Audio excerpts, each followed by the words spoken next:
আরে আরে এটা কিভাবে সম্ভব?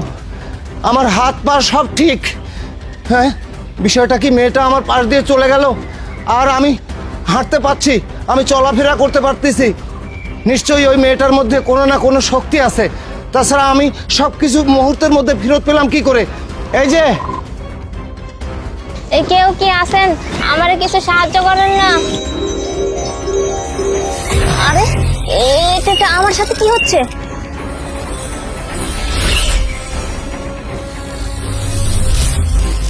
আরে কি কি কি ব্যাপার? আমি তো সবকিছু দেখতে পারতেছি। তার মানে ওই মেয়েটাতে যাচ্ছে, যাওয়ার পর থেকেই আমি সবকিছু দেখতে পারতেছি।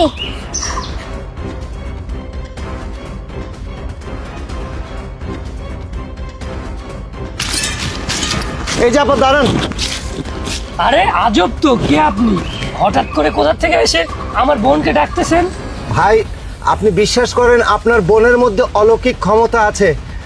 আপনি জানেন না, আমি ওই যে ওইখানে হুইল চেয়ারে আমি পঙ্গু অবস্থায় বসেছিলাম। হঠাৎ করে আপনার বোন আমার পাশ দিয়ে যাওয়ার সঙ্গে সঙ্গে আমি হাত পা একদম সব কিছু আমার বিকলাঙ্গ থেকে আমি সুস্থ হতে শুরু করলাম। আমার সমস্ত দেহে আমার শক্তি চলে আসলো। এটা দেখার পরে আমার কৌতূহল জাগলো যে আমি আপনার বোনকে একটু জিজ্ঞাসা করে দেখি যে অবশ্যই তার মধ্যে যে পাওয়ার আছে এই পাওয়ারটা জানতে হবে যে আসলে পাওয়ার আছে কিনা। এই জন্য আমি পিছে পিছে ছুটছি। এই, আপনি আর ভণ্ডামি করার জায়গা পাচ্ছেন না, তাই না? আমার বোনের মধ্যে আবার কি অলৌকিক সুবিধা আসবে? হ্যাঁ, আর কি হচ্ছে? ও বুঝতে পারছি, আমার বোনকে একা পেয়ে টিজিং করার চেষ্টা করতেছেন, তাই না? আপনি দাঁড়ান, এখানেই দাঁড়ান, আমি এখনই পুলিশকে ফোন দিচ্ছি। আপনার বিশ্বাস করেন আমি সত্য কথা বল। এই যে সেই মেয়ে, আপনি জানেন না, রাস্তার মধ্যে ভিক্ষা করছিল অন্ধ, একবারে অন্ধ সেজে। আমি দেখলাম যে ওনার পাশ দিয়ে আপনার বোন যেতেই উনি ভালো হয়ে গেল। জিজ্ঞাসা করেন আপনি সত্য কিনা। হ্যাঁ হ্যাঁ স্যার, উনি একদম ঠিক কথাই বলতেছে। আমি তো অন্ধ ছিলাম, রাস্তায় ভিক্ষা করতাম, আমি চোখে দেখতে পারতাম না। কিন্তু এই ম্যাডাম যাওয়ার সাথে সাথেই না আমার শরীরটা কেমন যেন করলো, আর আমি চোখে দেখতে পারতেছি, সবকিছু দেখতে পারতেছি। আমার মনে হলো ম্যাডামের শরীরে কোনো অলৌকিক শক্তি আছে, তাই তো তার পিছু আসলাম।